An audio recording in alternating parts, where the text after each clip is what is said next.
What's up, everybody? It's your favorite pretenders, favorite nerd, and today we are looking at the Fans Hobby Armour Eagle, which is their take on Metal Hawk, which is on loan to me from Rich H, and I had to give a shout out to him. Much appreciated. Also, I think this is the first third-party pretender. It's certainly the first third-party pretender that I've looked at, and I definitely dig the ambition, if not the follow-through. More to talk about on that a bit later. But I am anxious to take a look at this guy because I do applaud Fans Hobby for taking a road less traveled in general, but specifically in regard to doing pretenders, which no one has really dug into. So with that being said, let's not take up too much more time. Let's get this review started, but of course we have to start with accessories. So he comes with a sword. You get a really heavy coat of silver metallic paint on there, and then the rest is white plastic, sculpted well enough. He'll hold that on a groove system that'll slide down the center of his hand, then wrap the fingers around it. Typical kind of Fans Project, make toy stuff, Fans Hobby stuff, and works perfectly. The sword can store up top here. You have this little peg, a slot for it there, and then two notches for the places in the hilt. And voila.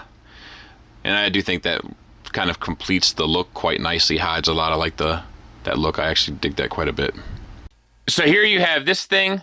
It's like a gun, I guess, and it's got some red metallic paint there, blue plastic, white plastic, pretty much your base here, and some gunmetal silver there on the back. You got your handle here, and that will slide into a groove in his palm the same way as the sword. Take this, connect this inside here.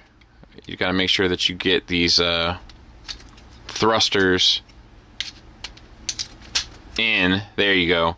And then they'll tab in back here, and then you can bring these red pieces around, and that will solidify it into alt mode, and that's how that's utilized. And then of course he has the pretender pieces, which I'm going to show you how to kind of add on piece by piece. So these are leg pieces you get left and right, and these will just go at the front and back, and there's a cutout for the wings, so just be mindful of that, of the calves. And like I said, you get two of those. You just split them apart. Make sure you have them the right way. Add them on. Clip them together. Make sure you have them the right way. And this is effortless, you know, as long as you have it the right way, which is a me problem more so than an it problem. You get these 4 arm pieces. Just grab from underneath this clip here. Open that up. The fin here goes on the side of the arm. So down we go. And I probably should have put this piece on first, but down we go. That's one. I'll go ahead and get the other one for you. Once again, just find out where that little clip is. That'll help you pry it apart. And then just clip them around the forearm, making sure that you have the fin out.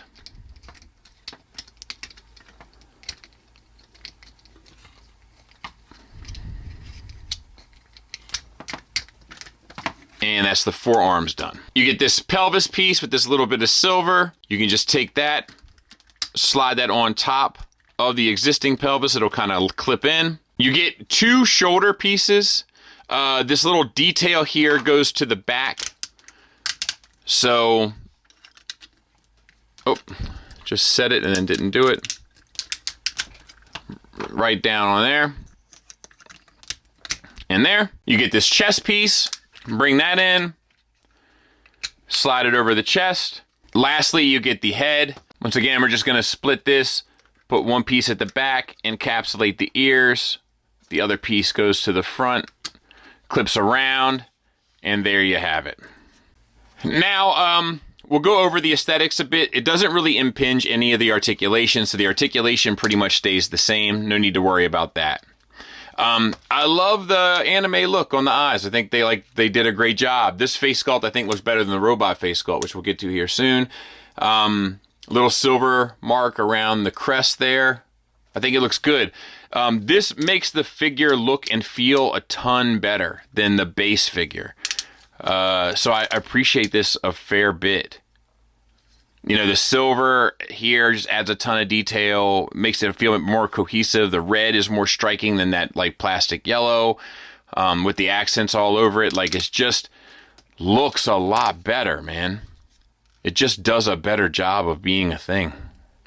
So let's go ahead and talk about the figure, the proper figure, not the pretender one. So what do we have here? We have a face sculpt that does not look good. I expect more out of them in general with that sort of stuff, but this doesn't even look like a modern take on Transformer faces. This looks more like a super robot type approach, and I don't think it does it any favors. That's me personally. It's subjective, but you know, it's a review.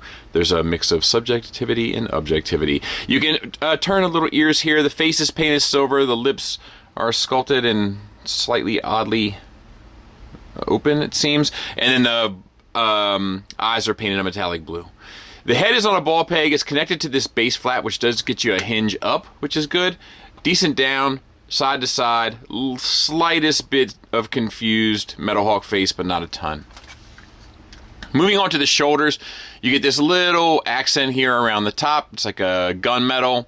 Ratcheted shoulders out to the side for 90 degrees. Ratcheted, soft ratchet 360 around.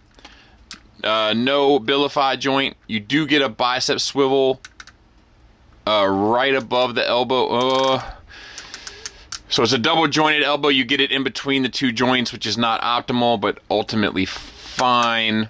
Both joints get you about 90 degrees. Sculpted detail, you get two little lines there, one down the center, a couple little odds and ends. Wrist swivel. Thumb is on a ball peg. They get you down and around. And an additional hinge. Fingers are on base ball pegs. With a secondary and tertiary knuckle, so fully articulated ends. For the torso, we have these bits here at the shoulders that are painted silver, and then we have some gold and red on the chest. The two of those together gets us what? Silver and gold. Waist swivel. This piece here you can get out of the way to get you more of a extreme angle, but even with it close, I think you'll get most of what you need, if that means anything to you. All right, hip skirts get up and out of the way. We do get a little bit more gold paint there on the pelvis. We'll back out now. Universals, ratcheted for the full Van Damme. Forward, back to there, which is not the full Monty, but more than you'll probably ever need. Thigh swivel. Ratcheted knee that gets you 90 degrees. These bits here spin, so just you got to keep kind of lining them up and stuff as you manipulate the figure. No ankle tilt up. You do get an ankle tilt down. You don't get a rocker, but you do get a toe rocker, which will hide it, and I think that's fine. As for deco, you got a little bit of sculpted detail, not much, and then basically just plain colors. This guy also feels very light. It feels cheaper than what it is, because it's not cheap, but it feels that way. This backpack thing here, so the wings are like this, but I've also seen people do it with the wings up, and then even have the wings lower but up. You know, and I'm guessing that all relates back to some sort of source material that I don't entirely understand, but might mean something to you. Let's do some size comparisons. Size comparison wise, there's a couple options for you next to a Masterpiece car, which I feel like is more so the standard, and then an X-Transbot Scourge, because I just have them sitting right here. Hopefully that gives you some sort of idea. He's a decent sized bot. Big and plain and light and decent, I guess. Alright, so let's open this up, ball up the hands. Thumb needs to be on the top. Fold that in, close it.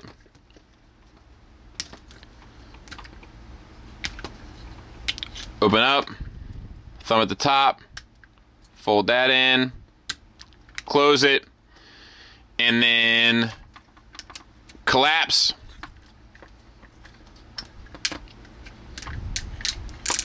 Collapse. Take these wings, just get them out of the way so you can open up this back plate here. Open up this chest. Rotate this piece out. Open up these sections.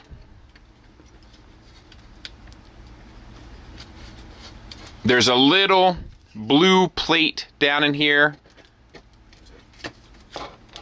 that needs to flip down. And then the nose cone flips out. These bits close. That blue bit closes. This blue bit flips down. Now, the only other thing we got to do is get this landing gear out, really. So, take this yellow piece, flip it over. Then flip your landing gear out and around.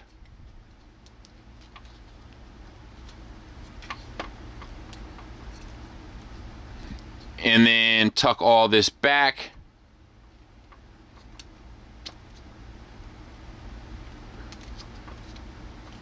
And then this comes down and collapses. Then you can take your white piece, cover that up. That comes down and collapses. And get the wings out of the way. Take the feet up 90 degrees, up again 90 degrees, up 90 degrees, up again 90 degrees. And then what do we have to do here? We have to open this up. So open this flap to the side. This flap opens up. If you bend the knee like Daenerys 90 degrees, then rotate it back, you'll be able to get that all the way around. So same on this side, flap up, panel up, up, rotate back, up, and then on this side, bring these pieces around, make sure they tab back in, and then close all of your bits around it, I think. Oh, and I didn't close that chest piece up right. I'll make sure I get that before we move forward. And then you can separate the wings too. There's a good chance you'll collapse them a bit again, but and bring the landing gear down and rotate. All right, extend the arms, and you can kind of just leave them out the way. And then these chest pieces will actually sink down. And then these wings here is actually kind of a pain. So these wings need to come down, and they need to, there's a number of moving pieces. So this piece rotates down, then there's this piece that swivels, and this piece that swivels 180. This piece right there needs to sink inside of this square hole here, and then the wing sits alongside of it. So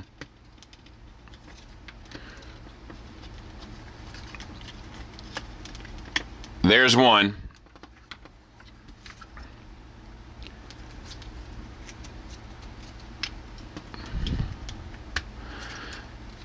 And there's the other, I think. All right. And then these pieces come up. There's a tab on the shoulder that'll tab into the back plate there. They'll sit there.